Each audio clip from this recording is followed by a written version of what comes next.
Hello hello. तो कैसे हैं आप लोग? तो मैं आपका बायोयो रामलाल आ गया लास्ट क्लास में अल्टरनेटिंग करंट के। स्टार्ट करेंगे हम अपनी क्लास। उससे पहले आपको बता देता हूं कि ये क्लास लंबी होने वाली है। क्यों लंबी होने वाली है? क्योंकि इसमें जो क्वेश्चंस हैं वो इस लेक्चर के तो हैं ही, प्लस सर जब ईएम वेव पढ़ा रहे थे तो उसमें भी इस चैप्टर के लेक्चर करवाए हैं, क्वेश्चन करवाए हैं मतलब। तो हमारे पास लगभग 40 के आसपास क्वेश्चन है। तो 80 मिनट के अराउंड लगेगा, मतलब class is going to more than 1 hour. तो बी रेडी। लगभग उतना लग सकता है। ट्राई करूंगा जल्दी करने की, क्योंकि इस क्लास में मुझे बेसिक्स नहीं बताना है। लास्ट क्लास में बेसिक्स बता दिया था, तो हो सकता है थोड़ा तेजी से क्लास हो। एक ऐसी सोर्स है, नीट 2023 का सवाल है और मैं बता देता हूं, मैंने नीट 2023 में इस क्वेश्चन को अटेम्प्ट नहीं किया था क्योंकि मुझे आता ही नहीं था। एक ऐसी सोर्स है, उसको कनेक्ट किया है सर्किट से। हमको वैल्यू ऑफ फाई बतानी है। फाई क्या होता है भाई? फाई वो याद है, I R M S V R M S cos phi. हाँ, फाई तो याद आ गया। रिजल्टेंट से करंट का क्या बोलते हैं? एंगल है। अब वो कैसे निकालेंगे? सोचो सोचो, सोच लिए? अब मैं बताता हूँ। ये जो फाई है वो मेरा ऐसे निकलेगा। मुझे क्या दिया गया है? मुझे दिया है एक इंडक्टर, एक रजिस्टर। रजिस्टर का आर कितना है? 100। इंडक्टर का ये क्या दिया है? एल। और एल से हमको अगर एक्सएल निकालना होगा तो कैसे निकालते हैं भाई? ऐसे निकालते हैं। एक्सएल जो होता है वो डब्ल्यू एल होता है। हाँ, तो एल की वैल्यू है मेरे पास। अब डब्ल्यू की वैल्यू कहाँ से आएगी? यहाँ से आएगी। ये क्या है? डब्ल्यू की वैल्यू की जरूरत ही नहीं है भाई, ये पूरा ओमेगा ही है। तो हम सीधे यहाँ पर डब्ल्यू की ये वैल्यू रख देंगे। ये ओमेगा टी है, तो ओमेगा कितना है भाई? 100 पाई ओमेगा है। एल 1/पाई, पाई से पाई कैंसिल, बचा कितना? 100। अब आ जाओ, हम बनाते हैं आरएल सर्किट। आरएल सर्किट में इस साइड होता था आर, और इसी साइड होता था आई आर, इसी साइड होता था आई एल, और मेरा वी एल इस साइड चला जाता था, और एक्सएल भी इधर ही होता है। अब मुझे सिर्फ इतना बताओ, एक्सएल की वैल्यू अगर 100 है और आर की वैल्यू 100 है, दोनों की वैल्यू 100 है, तो इनका रिजल्टेंट एकदम बीच में होगा। कितना होगा? 100√2। वो तो हमको बताना ही नहीं है, हमको एंगल बताना है। दोनों वैल्यू सेम है तो एग्जैक्ट बीच मतलब 90 के बीच का एंगल 45। आपको थोड़ी सी एडवांस लग सकती है, डायरेक्ट 90 कैसे हुआ, प्रीवियस क्लास देख के आइए। तो 45 मतलब फोर्थ वाला। आगे चलेंगे अगले क्वेश्चन में। हमको एक कैपेसिटर दिया है, प्योरली कैपेसिटिव सर्किट है, जिसको 210 वोल्ट से करंट किया, फ्रीक्वेंसी इतना है, पीक करंट हमको बताना है। तो पीक करंट कैसे आएगा? अरे भाई, पीक करंट जो होता है वो होता है I R M S divided by √2। ये मेरा पीक करंट होता है। उल्टा तो नहीं लिख दिया? छोटा सा गलत लिख दिया। ये √2 से मल्टीप्लाई होता है ना, ये छोटा होता है, ये बड़ा होता है। अब ये कैपेसिटिव सर्किट है। कैपेसिटिव सर्किट का डायग्राम कुछ ऐसा बना था, ऐसा बनता है। तो इस साइड मेरा क्या आ जाएगा? इस साइड पीक करंट बताना है, और इस साइड मेरा करंट आएगा। यहाँ पे हमको डायग्राम की नीड ही नहीं है भाई। क्यों? क्योंकि हमको पता है आई आर एम एस होता है V R M S divided by V by R. R यहाँ पर आर जैसा नहीं होगा, यक्सी होगा, पहले ही बताया है। क्यों? पिछले क्लास में। अब मुझे एक बात बताओ, ये जो वोल्टेज दिया रहता है ये तो आरएमएस वाला ही दिया रहता है, तो इसको रख दो। और कैपेसिटर के केस में यक्सी इज इक्वल टू होता है 1/WC, तो 1/WC रख दो। अब 1/WC चला जाएगा ऊपर, तो ये हो जाएगा 210 WC। अब W कहाँ से निकालेंगे भाई? W निकालेंगे यहाँ से। ये मेरी क्या है? फ्रीक्वेंसी। तो हम इसको लिख सकते हैं 2πf/c, और 210 मल्टीप्लाई बाई 2 पाई। एफ की वैल्यू देखो कितनी है? 50, तो यहाँ पर 50 पुट कर देंगे। सी की वैल्यू कितनी है? 10 माइक्रोफराड, मतलब 10⁻⁻5 लिख सकते हैं। माइक्रोफराड 10⁻⁶ था, एक 10 एक पावर खा गया। तो जब हम इसको सॉल्व करेंगे तो हमारा आंसर कुछ 0.9 के अराउंड आएगा। तो हमारा ये वाला आंसर होगा। इजी है, कैलकुलेशन है, इतना कर सकते हैं। और मैंने ये वाला सवाल भी नीट 2024 में नहीं अटेम्प्ट किया था। इतना सिंपल सिंपल सवाल यार, मतलब I is equal to V by R पे क्वेश्चन है और मैंने कर नहीं पाया। तो इसीलिए बोलते हैं अल्टरनेटिंग करंट पढ़ लेना चाहिए। अगर तुमने करंट पढ़ा है तो आपके लिए बहुत आसान हो जाएगा। आगे चलेंगे अगले क्वेश्चन पर। हमको Z1 और Z2 में कंपैरिजन करना है। पहले कर लेते हैं भाई। मुझे एक बात बताओ, यहाँ पर भाई ने क्या लगाया है? ये देखो, डीसी लगाया है। क्या लगाया है? डीसी। जब डीसी लगा देते हैं तो इंडक्टिव वायर या इंडक्टिव सर्किट ये सिंपल वायर बन जाता है। तो इसका जो जेड होगा वो रूट के अंदर एक्स एल का स्क्वायर प्लस आर स्क्वायर होगा। ये सिंपल वायर हो गया तो इसका कोई रेजिस्टेंस नहीं, तो सिंपली जेड बराबर आर आ जाएगा। लेकिन जब यहाँ पर एसी लगाएंगे और यहाँ पर कैपेसिटर लगाएंगे तो यहाँ पे इसका जो जेड होगा वो रूट के अंदर आर स्क्वायर तो होगा ही, आर स्क्वायर दोनों में सेम है, और इसमें कुछ ना कुछ यक्सी होगा। अरे भाई 0.11 भी होगा, बट होगा तो कुछ ना कुछ तो इसमें जुड़ेगा। तो ये जेड बड़ा हो जाएगा, इसको हम जेड टू बोल देंगे, इसको हम जेड वन बोल देंगे। तो हमारा जेड टू बड़ा होगा जेड वन से, मतलब हमारा पहला वाला आंसर। आगे चलेंगे अगले सवाल में। मैक्सिमम पावर डिसिपेटेड, तो आपको पहले ही बताया था मैक्सिमम पावर किसके अलोंग डिसिपेट होती है। ये ऐसा होता है, ये होता है मेरा VL, ये होता है VC, ये होता है VR। तो मैक्सिमम पावर इसके अलोंग ही तो डिसिपेट होती है, इन दोनों के अलोंग तो कोई पावर ही डिसिपेट नहीं होती है। ये आपको पिछली क्लास में आपको बताया था मैंने, सिखाया था मैंने कैसे। क्योंकि यहाँ पर जब ये लेंगे तो फाई की वैल्यू 90 आ जाएगी, और पावर का जो जनरल फॉर्मूला है पावर लॉस का IRMS into VRMS into cos phi हो जाएगा। तो कैपेसिटिव सर्किट और रजिस्टिव इंडक्टिव सर्किट के केस में फाई की वैल्यू 90 रहेगी, तो पावर लॉस 0 हो जाएगा, तो इनके अलोंग कोई पावर लॉस नहीं होगा। लेकिन रजिस्टिव सर्किट के अलोंग फाई की वैल्यू 0 होगी और कॉस 0 1 होता है, तो मैक्सिमम पावर लॉस इसके अलोंग ही होगा। तो हमारा रजिस्टिव सर्किट इसका आंसर हो जाएगा। आगे चलेंगे।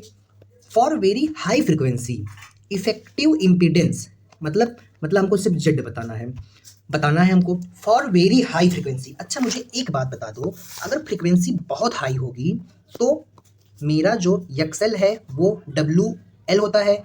फ्रिक्वेंसी अगर बहुत हाई होगी तो ये बहुत हाई होगा, क्योंकि W 2πf होता है। तो एक्सएल बहुत हाई होगा, तो एक्सएल बहुत हाई होगा तो ये अपने से आगे करंट पास ही नहीं करेगा। तो जब फ्रिक्वेंसी बहुत हाई होगी तो जहाँ जहाँ ये लगा होगा ये बिहेव करने लगेगा टूटे हुए तार की तरह। ये देखो, टूटे हुए तार की तरह। और वेरी हाई फ्रिक्वेंसी पर कैपेसिटर क्या करता है भाई, 1/WC। हाँ, तो यहाँ पर ये W पे बहुत ज़्यादा हो जाएगा तो कैपेसिटेंस बहुत कम हो जाएगा। कैपेसिटेंस का जो रेजिस्टेंस है, इंडक्टिव कैपेसिटेंस, अरे नहीं क्या बोलते हैं इसको, रिएक्टेंस, कैपेसिटिव रिएक्टेंस बहुत कम हो जाएगा। तो ये बिहेव करने लगेगा सिंपल वायर की तरह। तो जहाँ जहाँ ये होगा ये ऐसे सिंपल वायर बन जाएगा।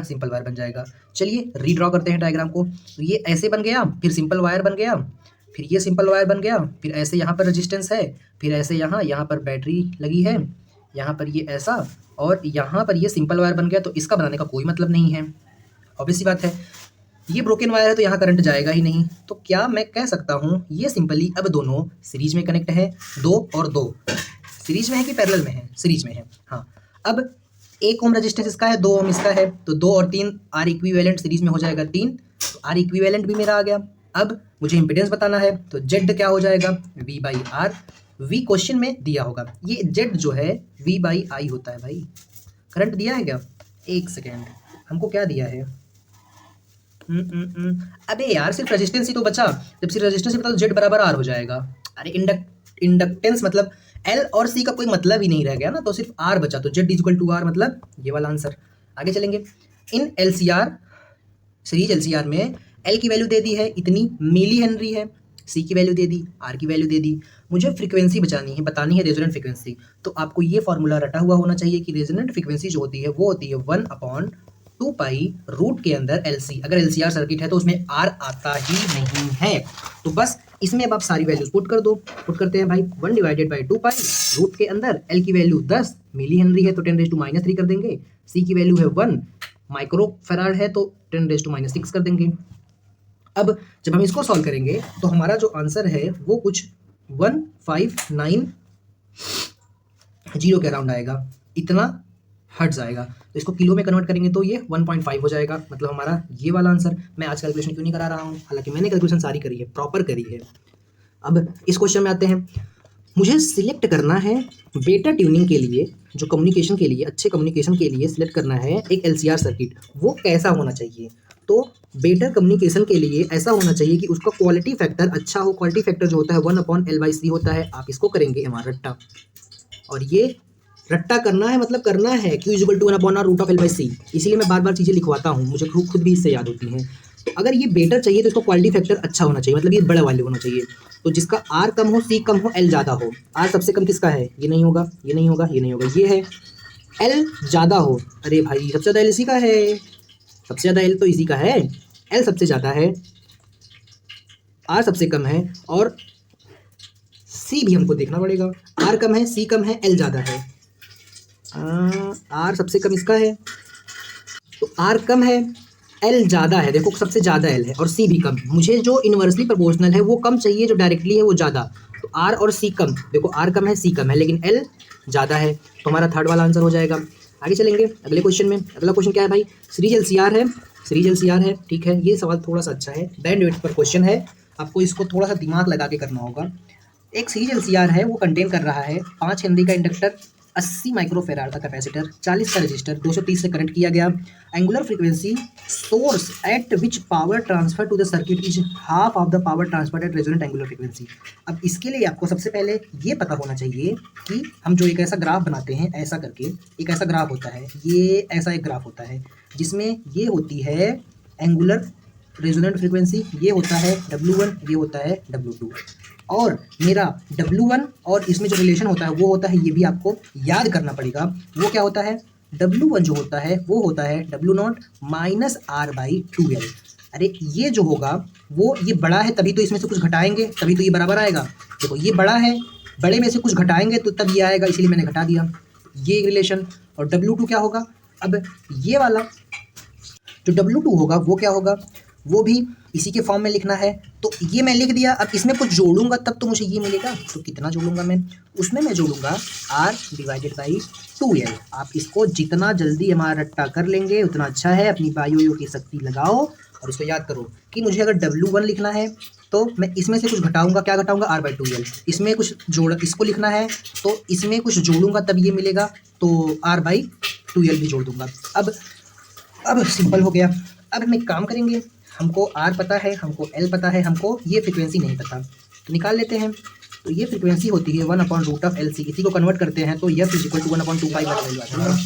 अब L की वैल्यू कितनी है, 1/√, के अंदर 5 इंटू L की वैल्यू 5 है, 80 माइक्रोफैराड, 80 इंटू 10⁻⁻6। जब इसको हम सॉल्व करेंगे तो हमको मिलेगा कितना, 50। 8 × 40, 2 पावर ये खाएगा, 50 आएगा। कैलकुलेशन पार्ट में जानबूझ के स्किप कर रहा हूँ क्योंकि वीडियो बहुत लेंथी हो जाता है। तो 50 आ गया मेरा। अब हम एक काम करेंगे, हमको क्या बताना है, हमको बताना है angular frequency of source at which power transfer of circuit is half of the power of resonant angular frequency. मतलब हमको W ही बताना है, मतलब W1।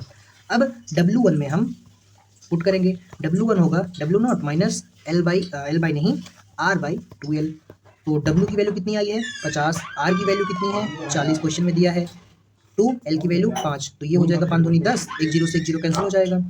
तो 50 में से 4 जा कितना बचेगा, 46, तो 46 बचेगा। अब देखो ध्यान से देखो, W को सॉल्व करने की जरूरत ही नहीं है, ये 46 है क्योंकि मैंने 50 में से इसको घटाया, और ये मेरा 50 को जोड़ेंगे वही, तो 50 4 54 हो जाएगा, तो 46 और 54 वाला मेरा आंसर होगा, मतलब ये वाला।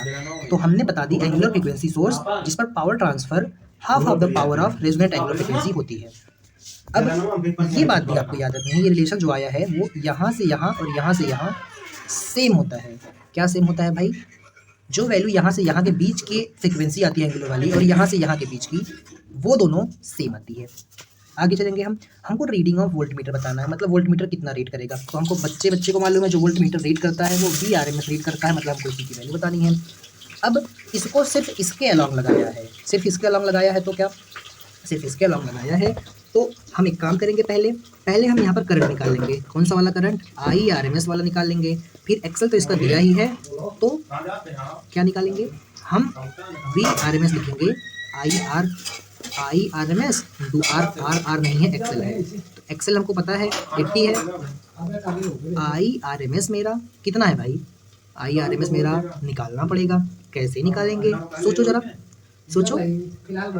तो मुझे एक बात बताओ, मुझे VRMS पता है, RMS निकालना है, तो हम एक काम करेंगे, हम लिखेंगे IRMS equal to VRMS by क्या, बाई Z, क्योंकि 2 सर्किट है। अब इसको कैसे जोड़ेंगे, ये मेरा R होता है, L मेरा ऊपर होता है, ये मेरा XL हो जाएगा।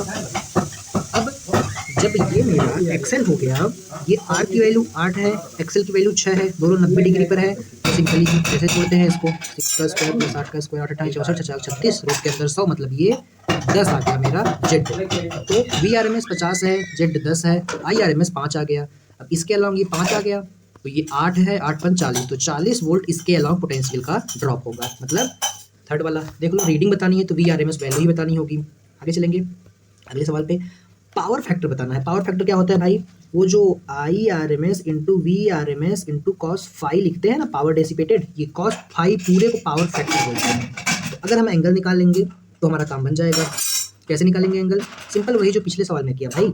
आर यहाँ पर है, XL है, तो ये 90 डिग्री ऊपर होगा, दोनों का रिजल्टेंट निकाल लेंगे। ये 4 है, ये 6 है, 4 36, 4 चौक 16, 36 और 16। रिजल्टेंट निकालने की जरूरत ही नहीं है मुझे। मैं एक काम कर सकता हूँ, तो हम एक काम करेंगे, ट्रायंगल वाला सिस्टम लगाएंगे। ये और ये मेरा 4 है तो ये 4 हो जाएगा, XL 6 है तो ये 6 हो जाएगा। मैं अगर रेशियो लिखूंगा, छोड़ो रेशियो, ये 5 हो गया, तो अपोजिट अपॉन हाइपोटेनियस, तो टेन थीटा की वैल्यू कितनी होती है? तो डायरेक्ट कॉस थीटा निकालना है, टेन थीटा क्यों निकालना? 4 और 6 है, तो मैं इसको अगर लिखना चाहूँ रेशियो वाइज तो 4 और 6 है, 6 36, 4 चौक 16, 36 16, 4 और 6 है तो मैं इसको 2 लिख सकता हूँ, इसको 3 लिख सकता हूँ। 4 और 6, ओ तेरी एक्सी भी है यार, ये क्या पागल बनती है, मैं देखा ही नहीं एक्सी को। I am so very very really sorry. एक्सी भी है भाई, तो एक्सी भी है तो क्या करना है, सिंपली ऐसे बना दो। अब मुझे बताओ बड़ा कौन है? एक्सी की वैल्यू 3 है, हाँ, एक्सल की वैल्यू 6 है, तो एक्सी मेरा नीचे होता है, ये 3 है, ये मेरा एक्सल है, ये 6 है, यहाँ पर आर है, आर कितना है भाई? आर मेरा 4 है, तो 6 और 3, 6 और 3 180 डिग्री पर दूसरे को कैंसिल करेंगे, नेट रिजल्टेंट एक्सल ही बचेगा, मतलब 3 और 4, और 3 और 4 का रिजल्ट कितना होता है? 4 4 16, 3 3 का 9, 25 25 का 5 मेरा रिजल्टेंट आ जाएगा। तो क्या मैं कह सकता हूँ कि ये मेरा 5 है, ये मेरा 4 है, ये मेरा 3 है, मुझे निकालना क्या है? cos phi. cos फाई मतलब cos क्या होता है? अपोजिट अपॉन हाइपोटेनियस, तो अपोजिट अपॉन हाइपोटेनियस तो साइन होता है।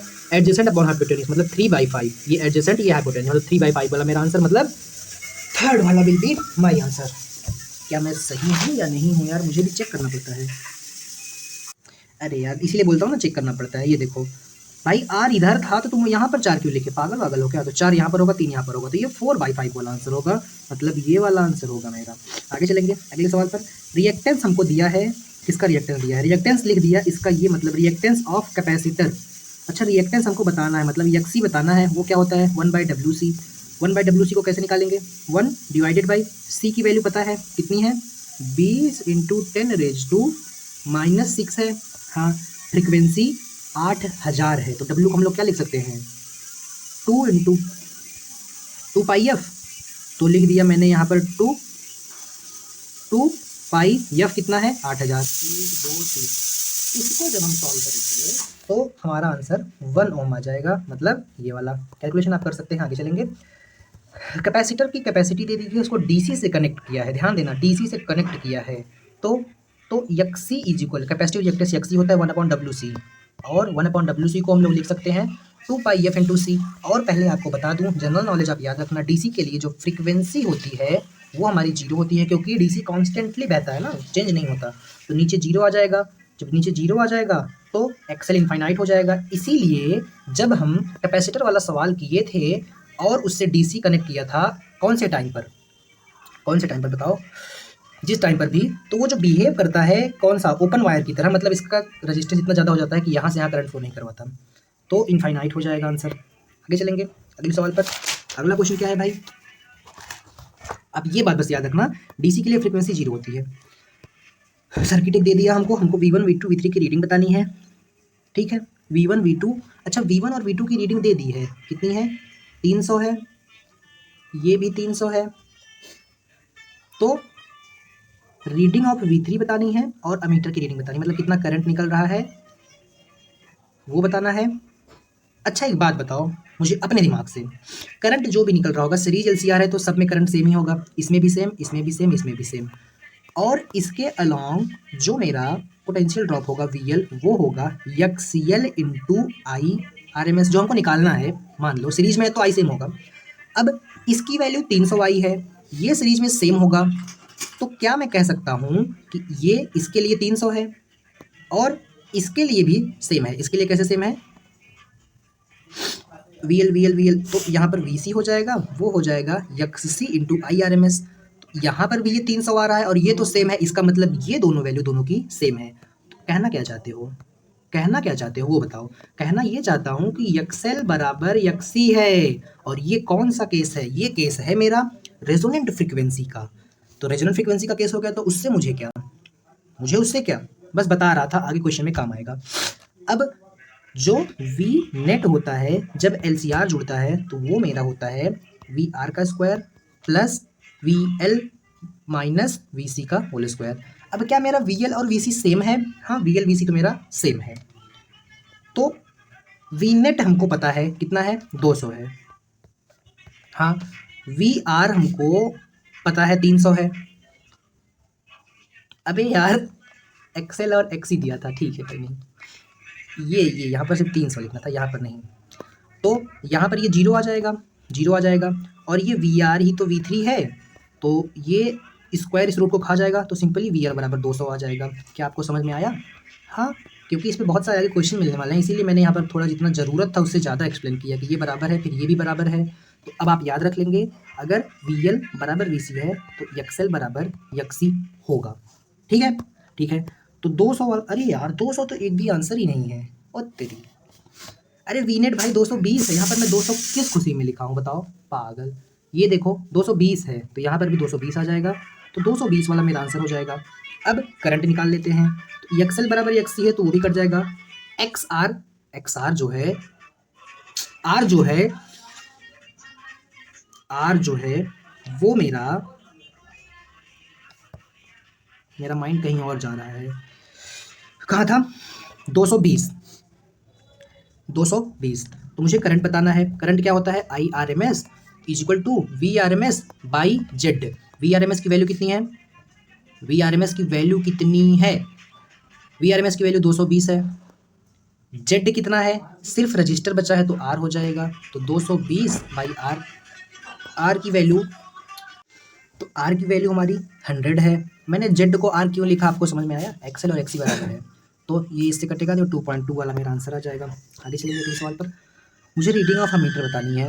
क्या ये एलआरसी सर्किट जैसा है? हाँ, यहाँ पर इस वोल्ट मीटर का कोई मतलब नहीं है, यहाँ से कोई करंट नहीं जाएगा। क्यों?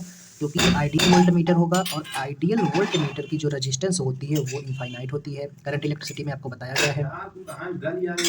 अब अमीटर की रीडिंग मतलब हमको आई आर एम एस बतानी है, तो एलसीआर सर्किट हो गया, उसकी आई आर एम एस बतानी है।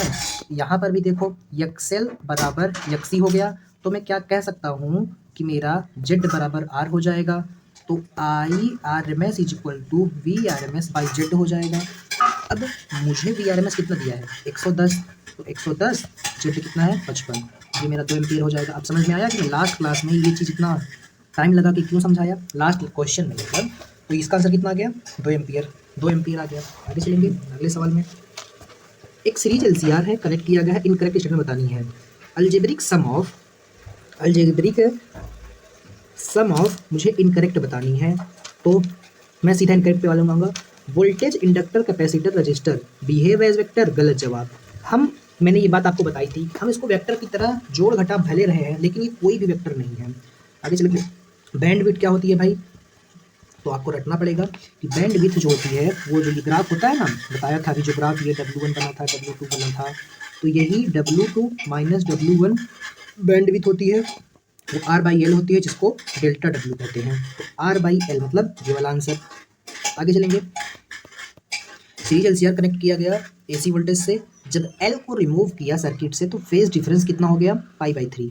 मतलब एक एलसीआर सर्किट था, जब L को रिमूव किया तो फेज डिफरेंस मेरा करंट यहाँ है इसके और वोल्टेज, जब इसको रिमूव कर दिया तो फेज डिफरेंस π/3 आ गया वोल्टेज और इससे।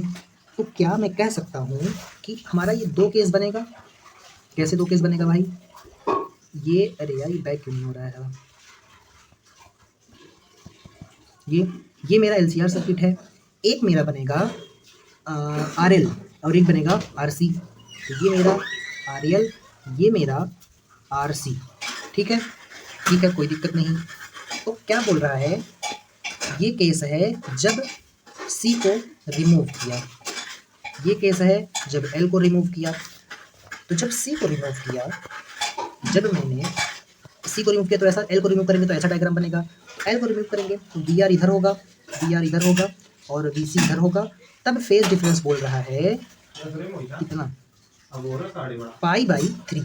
देखो क्वेश्चन में बोला है ना, जब L को रिमूव किया तो ऐसा डायग्राम बन जाएगा, तो π/3 हो जाएगा। वहीं तो ईयरफोन लगा लो। और जब एल आर होगा तो सी को रिमूव किया तो फेज डिफरेंस कुछ यहाँ से आएगा और ये फेज डिफरेंस मेरा फाई आएगा।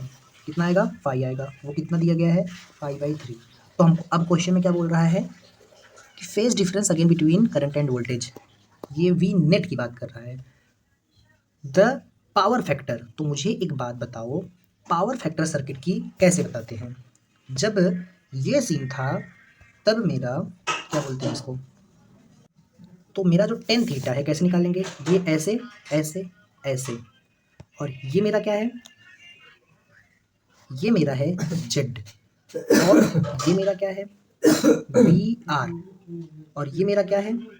वी सी। तो ये मेरा एक्स सी हो जाएगा। तो ये वाला पार्ट मेरा एक्स सी होगा और ये वाला पार्ट मेरा वी आर होगा।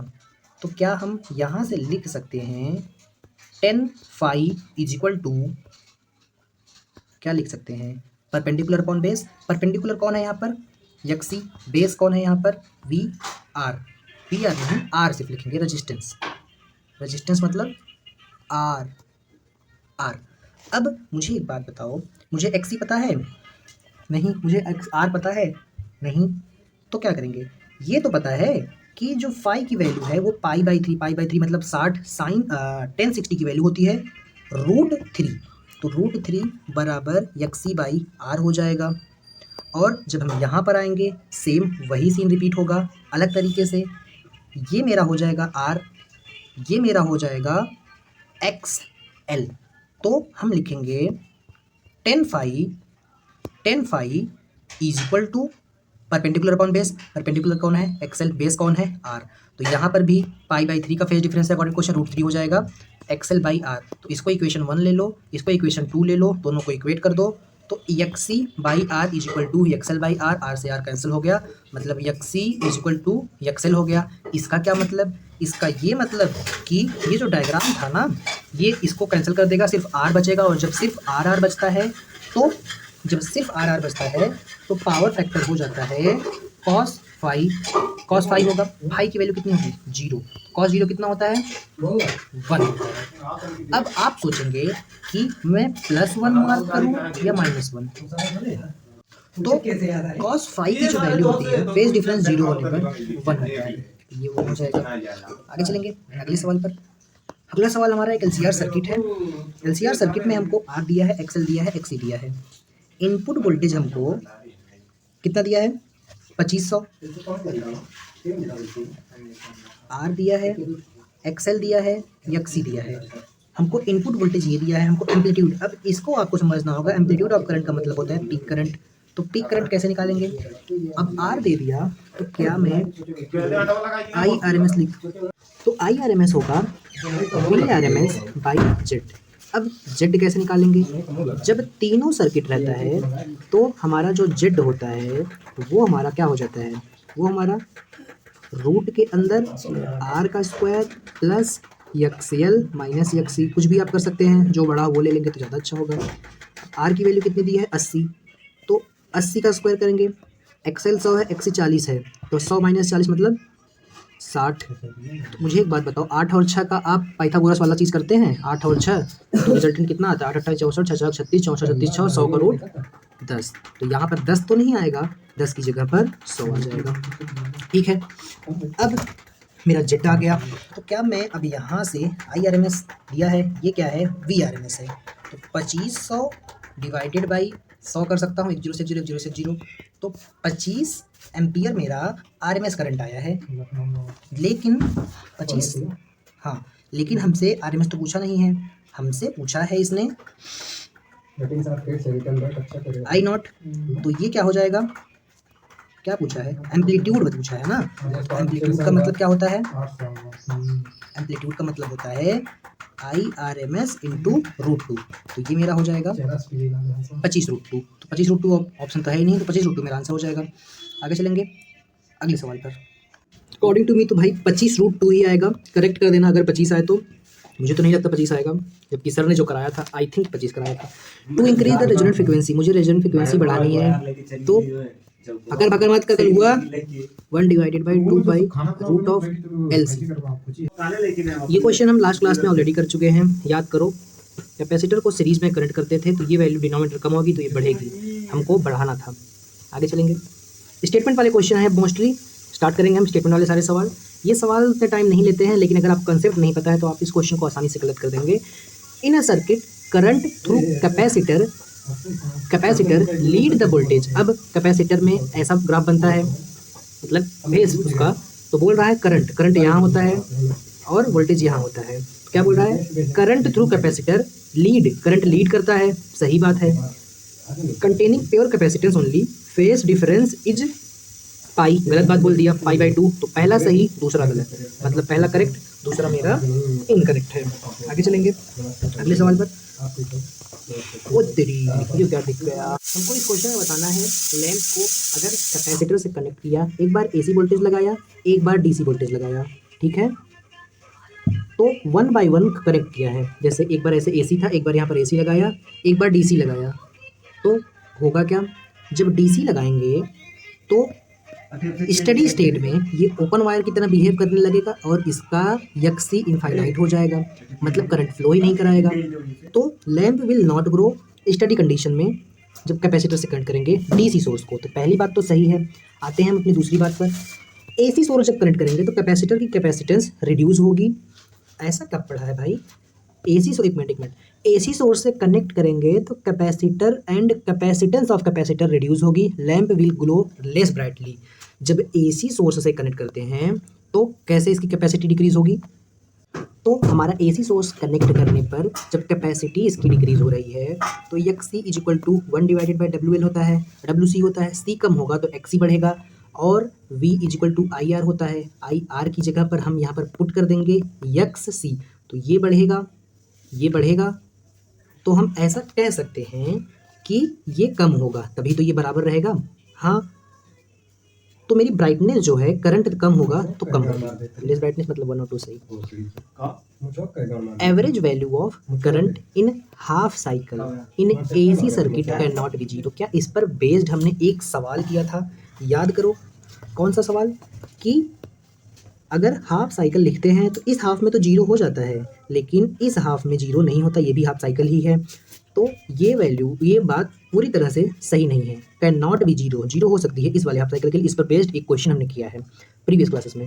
For positive half cycle average value ये नहीं होती है, एवरेज वैल्यू होती है 2I0/π। तो दोनों स्टेटमेंट गलत हो गई। Alternating current lag behind EMF by phase π/2 when inductor connected. ये इंडक्टर ऐसे होता है, यहाँ पर I होता है, यहाँ पर VL होता है। क्या बोल रहा है? करंट लैग कर रहा है EMF बाई, हाँ ये बात तो सही है, करंट देखो EMF से लैग कर रहा है, सही बात है, असेसन सही है। रीजन पे आते हैं।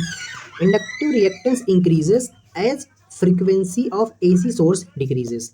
अब इंडक्टिव रिएक्टेंस होता क्या है? A = WL, W क्या होता है? 2πF/L। अगर फ्रीक्वेंसी डिक्रीज होगी तो XL भी डिक्रीज होगा। मुझे क्या बताना है? इंडक्टिव रिएक्टेंस बोल दिया इंक्रीज हो रहा है, तो ये बात गलत हो गई। स्टेटमेंट असर्शन सही है, रीज़न इसका फॉल्स है। आगे चलेंगे। Inductive reactance of inductor in DC circuit. तो DC सर्किट में हमने पढ़ा है कि जब ये DC सर्किट होता है और यहाँ पर ऐसे हम लगाते हैं तो DC सर्किट का जो F होता है, DC का वो 0 होता है, तो XL = WC, तो F 0 तो W 0, तो XL मेरा 0 हो जाएगा। क्या बोल रहा है? इंडक्टिव रिएक्टेंस 0 होगा, असर्शन सही हो गया। रीज़न इसका होगा angular frequency of DC circuit is 0, इसी की वजह से तो 0 हुआ, तो असर्शन भी करेक्ट है, रीज़न भी करेक्ट है, और वो उसको प्रॉपर एक्सप्लेन भी कर रहा है। अब इंडक्टिव कॉइल है, अब अगर कॉइल लिख देता है इंडक्टर के आगे तो इसका मतलब इसके पास R भी होगा। अगर नहीं सिर्फ इंडक्टर है तो R नहीं होगा, लेकिन अगर कॉइल लिखा तो कॉइल के पास R भी होगा। उसको कनेक्ट किया DC सोर्स से तो करंट मेरा I1 गया। अगर सेम कॉइल को कनेक्ट किया AC सोर्स से सेम वोल्टेज से तो करंट I2 गया, और I1 I2 ग्रेटर इक्वल होगा। अब एक बात बता दो, जब ये इंडक्टर है और इसको DC से कनेक्ट किया तो इसका तो XL 0 हो जाता है, अभी पिछले क्वेश्चन में ही किया, तो ये सिंपल वायर की तरह बिहेव करेगा और इसके पास सिर्फ R होगा, मतलब Z के तौर पर सिर्फ R होगा। इस बात का ध्यान रखना। अब जो I1 होगा वो होगा VRMS/Z, मतलब V/R, और जब मैं इसमें AC सोर्स कनेक्ट करूँगा तो यहाँ पर ये जेड आर के बराबर नहीं होगा, ये हो जाएगा आर स्क्वायर प्लस एक्सएल का स्क्वायर। मतलब जब I2 निकालेंगे तो यहाँ वाली वैल्यू बड़ी होगी तो I2 हमारी छोटी हो जाएगी, तो I1 ग्रेटर होगी, I2 छोटी होगी। क्या बोला इसमें? I1 बड़ी है, I2 छोटी है, सही बात है, कोई दिक्कत नहीं। अब इन AC inductor coil offer more resistance, ये देखो यही चीज़ तो यहाँ पर हुई, यहाँ पर जेड बढ़ गया जब हम I2 निकाल रहे थे क्योंकि R और XL दोनों आ रहे थे। तो स्टेटमेंट पहली सही है और रीज़न उसका प्रॉपर रीज़न है असर्शन का। अब अगला सवाल क्या है भाई? एक मिनट। अब इसने क्या असर्शन क्या है? व्हेन कैपेसिटर कनेक्टेड, जब कैपेसिटर को AC सोर्स से कनेक्ट करते हैं तो वो लिमिट करता है या रेगुलेट करता है current, but does not completely prevent the flow of charge. ऐसा क्यों होता है? क्योंकि मेरा जो अल्टरनेटिंग करंट होता है वो फ्रीक्वेंसी चेंज करते रहता है, चार्ज करेगा, discharge charge, discharge charge, discharge charge, discharge, ऐसे करते रहता है, तो वो कंप्लीटली चार्ज के फ्लो को बंद नहीं करता। तो ये स्टेटमेंट सही हो गई।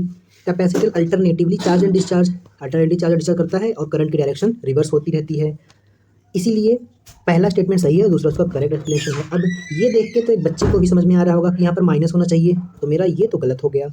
अब LCR में जो वोल्टेज अक्रॉस कैपेसिटर होगा वो बोल रहा है लेस देन होगा अप्लाइड वोल्टेज के, तो ऐसा ज़रूरी नहीं है, कुछ केसेस में कैपेसिटर में भी ज़्यादा पोटेंशियल आ सकता है। तो दोनों स्टेटमेंट मेरी इनकरेक्ट हो जाएगी। मैं कहाँ गायब हो गया भाई? मैं आ जाता हूँ, एक मिनट। अगले क्वेश्चन में देखेंगे 2024 का क्वेश्चन है। अब ये सारे सवाल से हमने कराए थे अगले लेक्चर में। इजी सवाल है, ट्रांसफार्मर पर बेस्ड है। आपको याद रखना है दो फॉर्मूला। क्या क्या याद रखना है?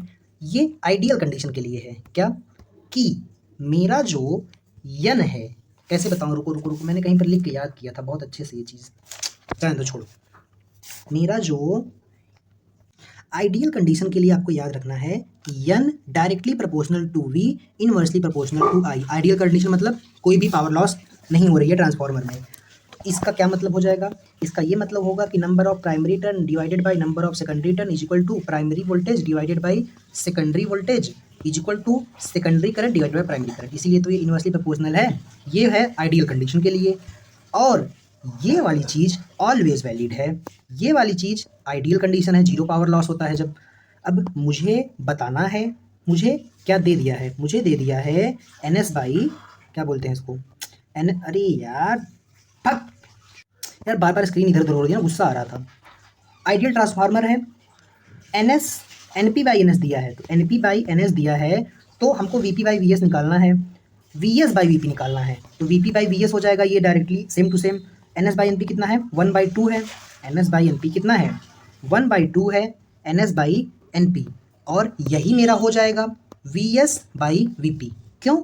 एक मिनट, NP बाई NS है ना, NP बाई NS है, और यही मेरा हो जाएगा VP बाई VS। लेकिन क्वेश्चन में क्या पूछा था? क्वेश्चन में पूछा था VS बाई VP, तो उसका आंसर उल्टा हो जाएगा 2/1। मैंने ये चीज़ गलत करके आई थी नीट एग्जाम में, तो ये क्वेश्चन मैं गलत कर दिया था, तो आप ये गलती ना करें। क्वेश्चन में पूछ कुछ और रहा है, आपका फॉर्मूला कुछ और होता है।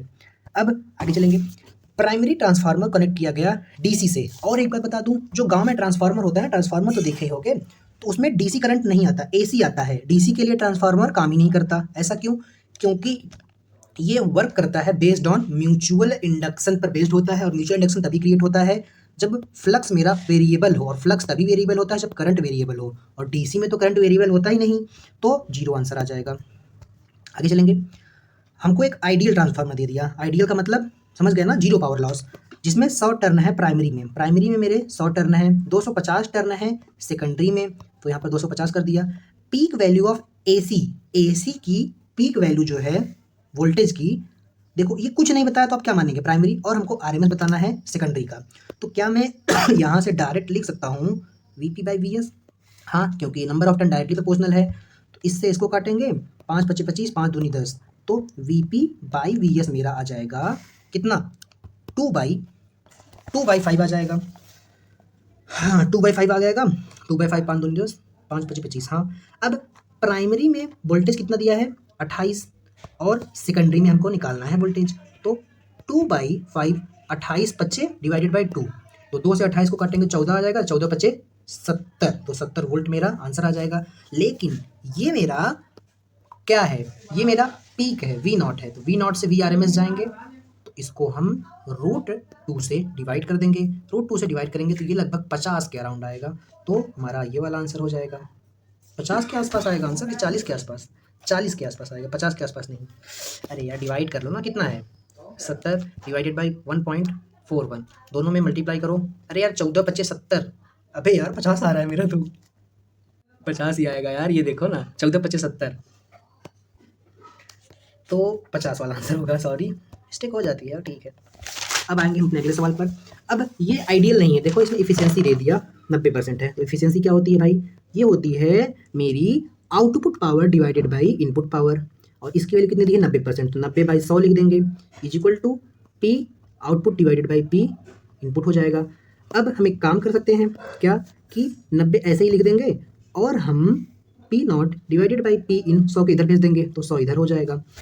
अब मुझे एक बात बताओ, क्वेश्चन में क्या क्या दिया है? ट्रांसफार्मर की एफिशिएंसी दी है, वर्क कर रहा है 200 वाट पर 3 किलो की सप्लाई पर, तो प्राइमरी पोटेंशियल जो उसमें होगा वो मेरा होगा 200। पी इनपुट जो होगा, पी इनपुट बता दिया है 3 किलो है, तो मतलब 3000 वाट। और आई सेकेंडरी में करंट कितना है 6 एम्पियर, और सेकेंडरी में वोल्टेज बताना है, और सेकेंडरी में हमको क्या बताना है, करंट बताना है, प्राइमरी में करंट बताना है। तो मुझे एक बात बताओ, यहाँ से क्या मैं लिख सकता हूँ पी आउटपुट को we output into I output? Input तो हमको दिया ही है, कितना है भाई 3000 मल्टीप्लाई बाई 100 इंटू 90, 1 0 से 1 0, 1 0 से 1 0 कैंसिल, 1 0 से 1 0 कैंसिल, 9 3 27, तो ये मेरा हो जाएगा 2700 is equal to I O V O. अब मुझे आई ओ की वैल्यू कितनी पता है? मुझे आई ओ की वैल्यू कुछ ना कुछ तो पता है। ये देखो आई ओ, अच्छा आई ओ निकालना है क्या? आई सेकेंडरी मतलब देखो, प्राइमरी मतलब होता है, प्राइमरी मतलब इनपुट, सेकेंडरी मतलब आउटपुट। तो मुझे आई सेकेंडरी की वैल्यू मिली है, तो इसका मतलब भी वही होता है, आउटपुट का मतलब भी सेकेंडरी होता है। अच्छा, तो ये 6 पुट करेंगे, 6 से इसको काटेंगे, तो 6 से इसको काटेंगे कितना हो जाएगा सोचो, 3 दूनी 6, फिर से यार नहीं चल रहा है, 3 दूनी 6, 3 9 27, 2 से काटेंगे तो 450। तो मेरा जो करंट है वो, मेरा करंट नहीं पोटेंशियल मेरा 450 आ गया। तो 450 पोटेंशियल वाला, दो ऑप्शन है, पहला नहीं होगा, ये नहीं होगा। अब करंट निकाल लेंगे। अब आप सोचेंगे कि भाई डायरेक्ट वो IP/I0 वाले से निकाल लो ना करंट, क्या दिक्कत है? उससे नहीं निकलेगा, ध्यान देना, मैंने भी किया था और मेरा आंसर कुछ टेढ़ा आ रहा था, लेकिन ये वाला आंसर नहीं है, ये वाला आंसर है। क्योंकि यहाँ पर ये आइडियल सीन नहीं है ना, आइडियल सीन नहीं है, तो हम यूज़ करेंगे P input is equal to I input into V input, ये यूज़ करेंगे। ये मुझे दिया है 3000 है, आई इनपुट की वैल्यू कितनी है, सिंपली आई है, और वी की वैल्यू कितनी है 200 है, 1 0 से 1 0, 1 0 से 1 0, 2 से इसको काटेंगे तो आई कितना आ जाएगा 15 आ जाएगा। तो 15 मतलब पहला वाला आंसर। आगे चलेंगे अगले सवाल पर। स्टेप अप, अब स्टेप अप ट्रांसफार्मर क्या होता है? स्टेप अप ट्रांसफार्मर ये होता है कि जिसमें नंबर ऑफ प्राइमरी टर्न कम होते हैं, नंबर ऑफ सेकेंडरी टर्न ज़्यादा होते हैं। स्टेप अप, स्टेप डाउन में सेकेंडरी वाली चीज़ें कम हो जाती हैं। अब मुझे क्या बताना था भाई, मुझे बताना है इसमें रेशियो दे दिया है प्राइमरी और सेकेंडरी के, ratio of primary and secondary winding. तो ये रेशियो दिया मतलब नंबर ऑफ टर्न को दिया है, तो 1/25 दे दिया है। मुझे क्या बताना है, मुझे बताना है द करंट इन प्राइमरी। तो अच्छा, अगर कुछ ना बताया हो तो आप क्या लेंगे, आइडियल लेंगे, तो ये इसके इन्वर्सली प्रोपोर्शनल होता है, तो I S divided by I P हो जाएगा। अब इसको जब सॉल्व करेंगे ऐसे ऐसे क्रॉस मल्टीप्लाई होगा, तो आई एस जो होगा वो हो जाएगा इंटू 25, और आई पी बराबर हो जाएगा, आई पी तुमको निकालना था। आई यस कितना दिया है 2 एम्पियर, लोड वाला 2 एम्पियर दिया है, लोड वाला ही सेकेंडरी होता है भाई, तो 25 दूना 50 मतलब ये वाला आंसर हो जाएगा। आगे चलेंगे अगले सवाल पर। अगला क्वेश्चन क्या है भाई हमारा, क्वेश्चन नंबर 33। अब ये भी आइडियल नहीं है, क्योंकि 80% हमको वो दे दिया एफिशिएंसी, तो हमारे ईटा की वैल्यू 80% हो गई, 80% हो गई। अब हम लिखेंगे eta is equal to P output divided by P input. मुझे निकालना क्या है, मुझे करंट निकालना है प्राइमरी वाइंडिंग में, मतलब आई पी हमको निकालनी है। तो एक बात बताओ, अब हम इसको क्वेश्चन में दिया 80% है, तो 80 डिवाइडेड बाई 100 हो जाएगा, और P output divided by P input, ये 100 को इस साइड लेके जाएंगे, तो 80 is equal to P divided by P input into 100 हो जाएगा। अब हम इसको सॉल्व कर लेंगे, या फिर चाहे तो आप इसको ऐसे भी रहने देंगे तो भी चलेगा, कोई दिक्कत नहीं है, कोई दिक्कत नहीं। इससे इसको काटो, इससे इसको काटो, तो कितना बच जाएगा 4/5, 2 चौकाट 2 पचे 10 बराबर आई output we output divided by I input we input. ठीक है, आई आउटपुट कितना है, 2 है, क्वेश्चन में दिया है। आई इनपुट और आई आउटपुट कितना है, आई आउटपुट 2 एम्पियर है, आई इनपुट 440 है, क्वेश्चन में दिया है। और आई इनपुट ही हमको बताना है। और आई इनपुट वी इनपुट कितना है 220, इससे काटेंगे तो 2 आ जाएगा, तो ये हो जाएगा 2 दूनी 4, तो 4/5 is equal to 4 divided by I input, 4 से 4 कैंसिल, तो आई इनपुट मेरा 5 एम्पियर आ जाएगा। तो 5 एम्पियर वाला मेरा आंसर हो जाएगा। अब एक ट्रांसफार्मर है, उसको हम यूज़ कर रहे हैं लाइट में 100 वाट। लाइट की पावर कितनी है 100 वाट, 110 पोटेंशियल है, एम्पियर फ्रॉम 220 मेन। 220 मेन, ये सब चीज़ें आपको टर्म्स को समझना पड़ेगा। ये इतने लाइट में यूज़ कर रहे हैं, इसका मतलब है कि आउटपुट पावर मेरी 100 वाट है और वी नॉट, वी आउटपुट जो है वो 110 वोल्ट है और मेरा वी इनपुट मेरा 220 मेन है, मतलब वी इनपुट मेरा 220 है और मेरा आई इनपुट करंट मेरा 0.5 है। तो आई तो क्या बताना है, इफिशियंसी बतानी है। अरे यार क्या क्वेश्चन है, छी ससुर। ईटा क्या होता है, P output divide by P input, percent में बतानी है तो यहाँ पर परसेंट होगा तो ये 100 यहाँ चला आएगा। इसको लिखेंगे हम पी आउटपुट पहले ही हमको पता है 100 है, पी इनपुट तो नहीं पता लेकिन वी आई और आई पता है, इंटू 100। अब ऊपर क्या हो जाएगा 4 जीरो, वी इनपुट कितना है 220, आई इनपुट कितना है 1/2, तो 1 जीरो से 1 जीरो कैंसिल होगा, 2 से ये कैंसिल होगा, तो ये बचेगा कितना 1000 डिवाइडेड बाई 11। अगर ये 10 रहा होता तो ये 100 आता, 11 है तो 100 से भी कम आएगा, तो 100 से थोड़ा सा कम मतलब 90%, ये वाले पॉसिबल ही नहीं है। आगे चलेंगे, हमको प्राइमरी और सेकेंडरी कॉइल के ट्रांसफार्मर में टर्न बता दिया 50 और 1500। अगर magnetic flux linked with primary coil इतना है, ये टाइम पर डिपेंडेंट है, वेयरफाई। तो जो प्राइमरी कॉइल से लिंक्ड मेरा फ्लक्स है वो हमको दे दिया। अब ये चीज़ें आपको नहीं समझ में आएंगी अगर आपने पिछला चैप्टर नहीं पढ़ा है इलेक्ट्रोमैग्नेटिक इंडक्शन। तो हमको नंबर ऑफ प्राइमरी कॉइल पता है, नंबर ऑफ प्राइमरी कॉइल कितना है ये है, नंबर ऑफ सेकेंडरी कॉइल कितना है ये है, मुझे प्राइमरी से लिंक्ड फ्लक्स की वैल्यू पता है। तो क्या हमको एक बात पता है कि इसको अगर हम डिफ्रेंशिएट करते हैं कि d∅p डिवाइडेड बाई dt, वो डिफ्रेंशिएट इसको करते हैं तो ये कांस्टेंट है, कांस्टेंट का डिफरेंशिएशन 0, 4t का डिफरेंशिएशन 4, तो इसका जो डिफरेंशिएशन होता है वो v आता है। v क्या प्राइमरी है तो प्राइमरी वाला पोटेंशियल आ जाएगा, मतलब इनपुट पोटेंशियल, वो कितना हो जाएगा 4, ये मेरा 4 आ गया। ठीक है, अब v primary by v secondary is equal to n primary divided by n secondary. v primary कितना है भाई 4, v सेकेंडरी हमको निकालना है। प्राइमरी टर्न कितना है भाई 50, सेकेंडरी टर्न कितना है 1500, 1 जीरो से 1 जीरो, 5 से कम 5, 5 3 15, इधर 30 बच गया, 3 चौक 12, तो v इज इक्वल टू 120 मेरा आंसर हो गया। आगे चलेंगे, कोर ऑफ ट्रांसफार्मर क्यों लैमिनेट करते हैं, ताकि वो एडी करंट की वजह से एनर्जी लॉस ना करे, क्योंकि वो जो पावर लॉस होती है ना इसी वजह से होती है। स्टेप डाउन ट्रांसफार्मर है, उसको एसी से कनेक्ट किया है 220 का। ऑपरेट एट इतने का मतलब है कि ये मेरा वी आउटपुट है वो 11 वोल्ट है, पावर आउटपुट मेरा 44 है। पावर लॉस को इग्नोर करना है, मतलब आइडियल कंडीशन मानना है, तो कितना करंट प्राइमरी कॉइल से फ्लो करेगा, करंट इन प्राइमरी सर्किट बताना है। तो मुझे एक बात बताओ, क्या हम अगर ये आइडियल कंडीशन पर हैं तो हम लिख सकते हैं n primary divided by n secondary is equal to v primary divided by v secondary is equal to I secondary divided by I primary. हाँ, आइडियल कंडीशन पर हम ये तीनों इक्वेशन लिख सकते हैं। अब इसका तो कोई यूज ही नहीं है सही से बताओ तो। P इनपुट पावर बराबर P आउटपुट, जितना पावर देंगे उतनी पावर यूज हो जाएगी, ये आइडियल कंडीशन होती है। एक तरह से इसी का यूज करके हम लिखते हैं I नॉट V नॉट, इसी से वो वाली इक्वेशन इसी से बन के आई है। कौन सी वाली, जो साइड लिखा हूँ V आउटपुट। अब मुझे I इनपुट बताना है, ये मेरा 220 दिया है, ये मेरा बताना है। आउटपुट कितना है, ये पावर आउटपुट दे दिया है ना सीधा सीधा 44, तो इसको इस साइड लेके जाएंगे तो 44/220 आएगा। अब इसको 22 से कैंसिल करें, 22 के 22 दूनी 44, तो 2/10 आएगा, मतलब 0.2 एम्पियर, मतलब ये वाला आंसर। पावर ट्रांसमिशन हमको बताना है, पावर ट्रांसमिशन अगर इनपुट फीड 23,000 है, 2300 है, इनपुट फीड ऐड, मतलब ये मेरी वी प्राइमरी है तो ये 2300 हो गई। और step down transformer with primary winding मतलब नंबर ऑफ टर्न, तो प्राइमरी नंबर ऑफ टर्न कितना है भाई 4000 है। गिव आउटपुट पावर मतलब BO कितना है 230। If the current in primary winding is 5 ampere, primary winding में करंट मेरा 5 एम्पियर है, तो इफिशियंसी इज 90% है, तो आउटपुट करंट बताओ। इफिशियंसी 90% मतलब ईटा की वैल्यू 90 हो गई, इफिशियंसी 90% हो गई, तो आउटपुट करंट मतलब V सेकेंडरी बताना है। कैसे निकालेंगे सोचो जरा, अच्छा सवाल है थोड़ा सा। हम इसमें सिंपली एक चीज़ करेंगे, क्या, eta is equal to P output divide by P input लिखेंगे, और ये कितना है 90%, तो 90/100 हो जाएगा। तो हम इसको लिख सकते हैं 9/10 सिंपली, और पी इन इस साइड था तो क्रॉस मल्टीप्लाई करेंगे तो पी इन इस साइड आ जाएगा, बराबर क्या हो जाएगा, पी आउटपुट। अब हम यहाँ पर लिख सकते हैं 100 into P input into V input is equal to I output into V output. ठीक है, कोई दिक्कत नहीं है। अब सारी वैल्यूज पुट कर दो। आई इनपुट की वैल्यू कितनी दी है भाई, 5। वी इनपुट की वैल्यू कितनी दी है, 2300। आउटपुट की वैल्यू कितनी दी है भाई, आउटपुट की वैल्यू तो निकालनी है करंट की, और 250 है, 2300 है, 230 है ये।